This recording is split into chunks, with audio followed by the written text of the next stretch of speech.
chers amis, Madame la vice-présidente du conseil départemental, Mesdames et Messieurs les élus, avant de commencer mon discours, je voulais vous dire qu'un CRI fontainois est décédé hier.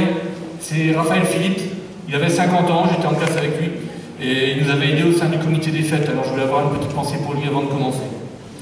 Bon, je vous remercie. Je suis toujours très heureux de nous voir réunis tous ensemble en ce début d'année. Bien sûr, d'autres rencontres sont organisées au fil des mois, mais cet instant est le plus représentatif de la commune, et surtout c'est l'occasion de faire le point sur l'année qui se termine et de fixer des objectifs pour l'année qui débute. L'année 2015 a été marquée par de nombreux chantiers espérés de vous, de longue date, et axés principalement sur la sécurité, l'accessibilité et la rénovation des réseaux, axes et espaces publics. Ça a été l'ouverture du chemin entre la nouvelle et l'ancienne station d'épuration qui marqua le début de l'année, dont l'enrobage en goudron vient de s'achever le mois dernier. La nouvelle station d'épuration est sortie progressivement de terre tout au long de l'année 2015 et approche à grands pas la fin de sa construction pour le mois de février-mars. En janvier dernier, c'est le distributeur de billets devant la poste qui fut mis en fonctionnement. En février, nous entamions un chantier compliqué qui a fait l'unanimité chez le personnel communal et que j'avais réalisé à l'époque avec M. Cross. C'est le changement de toutes les serrures de tous les bâtiments communaux pour fournir un pass à chaque agent tout en préservant la sectorisation et la sécurité des bâtiments. Au printemps, nous inaugurions la rénovation du transformateur sur le parking de la Poste avec la superbe peinture en hommage à Coluche. Le 13 mars, c'est Betty Felou qui organisait la première exposition d'art à Série-Fontaine avec notamment la restauration du chemin de croix de l'église de Série-Fontaine. Au printemps, c'est aussi l'allée Louis-Aragon qui fut enfin goudronnée. Le parking au centre du quartier La Prairie devint accessible grâce à la rampe construite par la commune. Et la rue Marcel Cachin passa en sens unique pour la sécurité et le confort de tous. En juin, l'épicerie dans le centre-ville ouvrit ses portes après quelques rénovations. À l'automne, c'est la rue Jules Ferry qui passe à son tour en sens unique. Les rampes et barrières le long du canal ont été entièrement rénovées.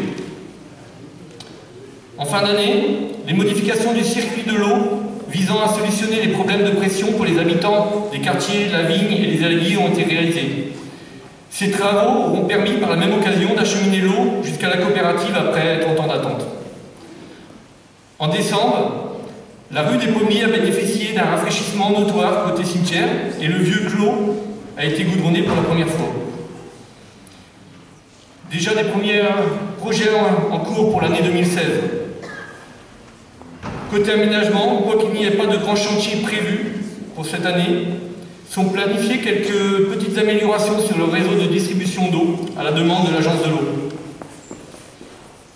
Les ralentisseurs, dont on a beaucoup parlé, devraient enfin arriver après les soucis que la société Dubrac avait rencontrés avec son fournisseur de panneaux. Début de chantier annoncé, j'espère bien, mardi prochain. Pour information, il y a une centaine de panneaux à mettre pour les 16 ralentisseurs sur Série-Fontaine. Nous avons également prévu de réparer les vitraux cassés de l'église et de leur aménager des grillages de protection. Nous réfléchissons à l'avenir de la halle marchande pour permettre aux habitants de Série-Fontaine de profiter de ce petit coin de nature. Côté développement économique, nous nous sommes rapprochés de Tréfumétaux afin d'accélérer le processus de mutation de la vieille usine. L'objectif est d'accueillir enfin de nouvelles entreprises dans les locaux, fonctionnalités intéressantes, tout en instaurant un programme d'aménagement des bordelettes pour le loisir des Série-Fontainois. Le PLU devrait aussi avancer en 2016 pour pouvoir accueillir aussi de nouvelles entreprises sur la route de Flavacourt autour du silo.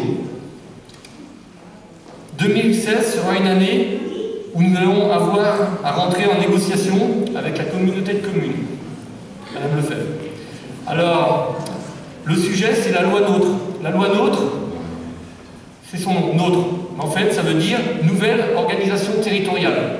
Pour information, le ministre qui l'a pondu, c'est sorti au mois d'août 2015, hein, c'est tout frais, il n'a même pas donné son nom. Et donc, Cette loi nous oblige à transférer la gestion de l'eau et de l'assainissement à la communauté de communes avec une échéance 2018 voire 2020, mais ça sera plutôt le 1er janvier 2018. Pour moi, c'est une révolution que nous subissons. Au début de ce mandat, c'est à contre-cœur que nous avions dû augmenter le prix de l'eau pour financer cette nouvelle station.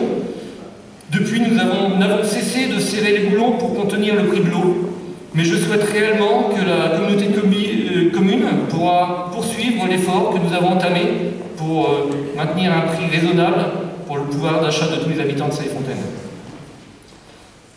Enfin, pour finir nos projets 2016, ce sont toujours et bien sûr toutes les manifestations avec la population, les familles, les seniors, les associations que nous retrouverons tout au long de l'année. Toute la municipalité se joint à moi pour vous présenter ses meilleurs vœux pour l'année 2016, santé, bonheur, et vous redire notre engagement entier et sincère à servir les intérêts de Sailly-Fontaine. Je vous remercie.